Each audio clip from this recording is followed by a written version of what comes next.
Hi friends welcome to my channel. இன்னைக்கு நம்ம சேனல்ல என்ன பார்க்க போறோம்னா முள்ளுவாலை மீனை எப்படி க்ளீன் பண்றதுன்னு தான் பார்க்க போறோம். அதுக்கு முள்ளுவாலை மீனை தலைய வாலையும் பிடிச்சி ஒரு இழுத்துக்கோங்க.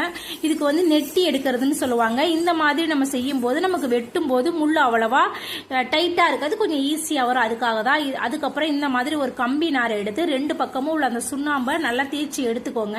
தேய்ச்சி எடுத்துக்கிட்டு நம்ம தலையில ரெண்டு பக்கமும் செதில் சைடு இருக்கும்ல, அதை ரெண்டு சைடும் பிடிச்சி இழுத்துட்டு நடுவுல உள்ளதை அப்படி கை வச்சு எடுத்தோம்னா நமக்கு அடியில உள்ள மீன்ல உள்ள அடியில உள்ள குடல் வரைக்குமே நமக்கு அப்படி ஈஸியா வந்துடும். இது நமக்கு கிளீன் பண்றது ரொம்ப வேலையும் இருக்காது. இது தலையை எடுத்துட்டு குடலை எடுத்துட்டோம்னா நமக்கு மீன் வந்து நமக்கு சூப்பரா கிளீன் பண்ணிடலாம். பாருங்க, எனக்கு பாருங்க அடியில் உள்ள குடல் வரைக்குமே அப்படியே சுத்தமா வந்துருச்சு பாருங்க. அவ்வளவுதான். இதை நம்ம தூக்கி போட்டு அடி பக்கத்துல அந்த செதிலாம் இருக்கும்ல, ஓரத்துல உள்ளதால நம்ம கை வச்சு எடுத்தாலே நமக்கு ஈஸியா வந்துடும். அதையும் நம்ம எடுத்து போட்டுக்கலாம். அதுக்கப்புறம் நம்ம வாழை கட் பண்ணி எடுத்துக்கலாம்.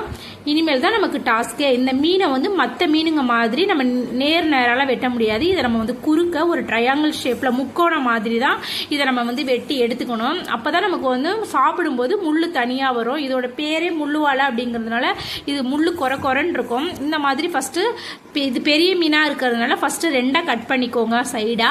அதுக்கப்புறம் இதை நம்ம முக்கோண வடிவில் ட்ரையாங்கிள் ஷேப்ல நம்ம இது நான் வெட்டுற மாதிரி மீனை வந்து வெட்டி எடுத்துக்கோங்க. இந்த மாதிரி வெட்டி எடுத்துக்கிட்டாதான் உங்களுக்கு சாப்பிட ஈஸியா இருக்கும். இல்லைன்னா ரொம்ப முள்ளு இருக்கிற மாதிரி இருக்கும். நம்ம எடுத்து வச்சிருக்கிற எல்லா மீனையுமே நம்ம இப்போ இதே மாதிரி நம்ம வெட்டி எடுத்து காட்டுறேன் பாருங்க. அவ்வளவுதான். நான் எல்லா மீனையுமே வெட்டி கிளீன் பண்ணிட்டேன். இந்த மீன் வந்து எங்க அப்பா வீடு வந்து வேதாரண்யங்கிறதுனால வேதாரண்ய சைடு இந்த முள்ளுவாலை வந்து ரொம்ப ஃபேமஸா இருக்கும். யாரெல்லாம் வேதாரண்யத்துல இருந்து பாக்குறீங்கன்னு சொல்லுங்க. மறக்காம சேனலை சப்ஸ்கிரைப்